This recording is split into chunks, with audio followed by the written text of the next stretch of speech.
Welcome back to the InboundREM YouTube channel. Today is Whiteboard Thursday, and to the subject that I'm going to talk about is what will your AI real estate assistant do for you? This subject came up through an interesting channel. I was actually talking to a group of investors that were extremely tech savvy, had numerous tech startups, but had approached me about having a conversation with them about specifically an AI application within the real estate business. And the question that they posed for me was basically what I've created in terms of a whiteboard subject. What will an AI assistant do for real estate agents? That was the assignment. All right, so actually I already came up with a lot of things that I felt like an AI assistant would do, and actually in many cases AI is doing already, and you probably don't even know it. So let's dive in. The job that will get replaced the quickest inside the real estate space, and I hate to say it, and for those of you watching that are real estate related or affiliated, you really need to hear me, especially if you're doing support work for an agent. Because the job that's going to get replaced the fastest, the soonest, and people aren't going to hire as much for it is the real estate assistant.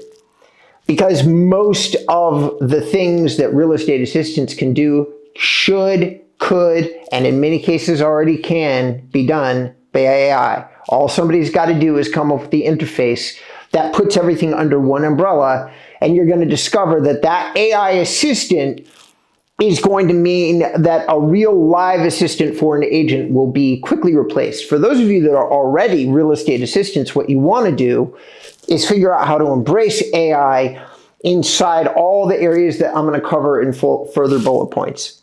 So what is it that these AI assistants will do? What are they already doing? Well, number one, there are already plenty of applications for Instagram, for Facebook, for YouTube, that create social media content. They do everything from currently the AI that I've seen, like Sora and other things, it's limited in terms of time and application. In other words, it will make a video, throw overlays on it for you, but it will only do it in lengths that are good for Reels, okay? So social media hasn't been completely taken over by AI, but already we can use AI to edit videos, we can use AI to do overlay, do closed captioning. These are all things that AI already exists for.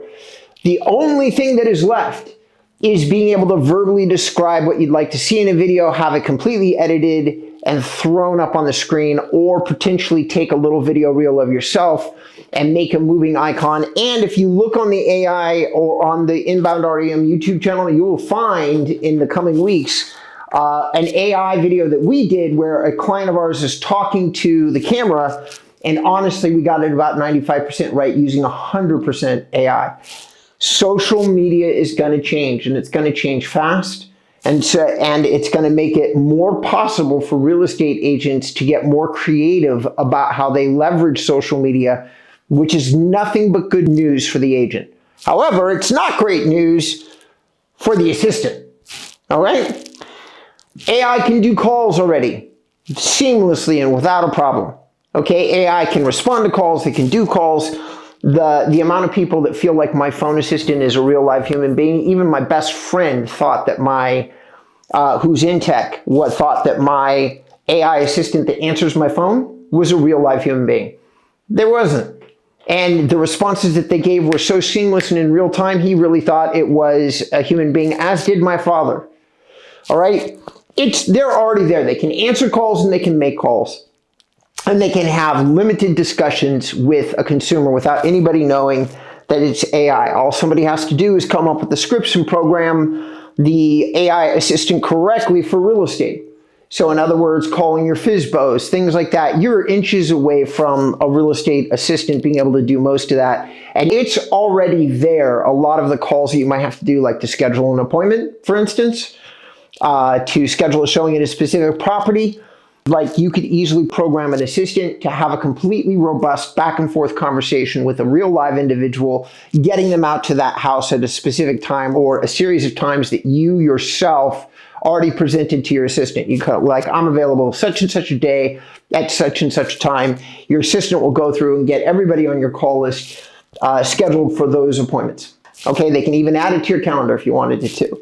Casual inquiries, which I just covered, so calls, casual inquiries. Now, most of you should already understand that AI is already doing some of this, but it's going to do more and more of it as time goes on. Proofing and editing transactional paperwork. Okay, obviously some of you, it depends on the state, depends on what the rules are. Here in California, it's about 500 pages is what we have to do in the form of a transaction. A transaction coordinator currently handles a lot of that. Whether you know it or not, a transaction coordinator is probably already using AI to proof paperwork to make sure that all the information is correct. AI can do that in a fraction of a heartbeat. In addition to that, the writing of emails, the writing of letters, the writing of newsletter updates, the editing of video descriptions, all of that is already being done by AI, and all that somebody has to do in order to make a really great product for agents specifically is just make one AI agent that does all of these things inside a single application. Now, I'm going to give you a huge spoiler, and since nobody put me under contract, I called my AI assistant that I came up with in terms of this really brief high-level consultation. Her name was Maud, and Maud already did all this stuff and wrote emails and did things like not only did social media updates, was even going to do hashtags and things like that for the realtor, all of which AI is capable of, okay? Right now, it's just some of these applications, it's a little messy, but it's not going to be messy for long. So if you're not already out there experimenting with these things, or you are missing the boat. So your AI agent is pretty much going to make your calls, proof your paperwork, write your emails, do your social media, and honestly, your assistant can probably even film your video content and get it up on your channels for you. That's the future. There's very little that you do to market yourself that an AI assistant won't eventually be able to do. The only thing is that somebody's going to have to pilot it. So the question is going to be, do you feel comfortable piloting your AI assistant? And if the answer is no, then you probably don't feel comfortable having an AI assistant and you're a real estate agent that has set the bar inside their own career. Like you've just decided that you're not going to build your business up to the point that you need an assistant. And that's one last thing that is under the and more category. This is my favorite part. I know plenty of tech-savvy like real estate agents that don't want to work 100, 200, 100-hour weeks. And they basically have a business that they built only to the point of financial comfort. As a matter of fact, I'd say 60% of the agents I consult with fall into that category. Because not everybody is built for $1 million businesses that require massive amounts of time. Not everybody wants it. All right? An assistant, though, is a luxury. It's something that usually agents who are making $150,000 a year or more can consider, and nobody else. That's what excites me about all this the most. You are very, very quickly going to find that agents that make maybe $60,000 can afford an assistant as long as that assistant is AI. Why? Because you're going to eliminate, you're going to take a $30,000 to $60,000 a year position per year. And when we talked about pricing, me and these investors, we were talking about an agent that was going to cost between $100 and $400 a month, depending on what it did. But it was pretty inexpensive in comparison to a real live human assistant. And I think that once you get all of this squared away in terms of what it can do, it's going to change the game. This has been Whiteboard Thursday. If you appreciated it, don't forget to go out and check my channel out and subscribe to the channel, because the video that's going to be dropped that's an example of a full AI real estate agent is coming. All right. Thank you so much. Give me a thumbs up if you liked what I had to say.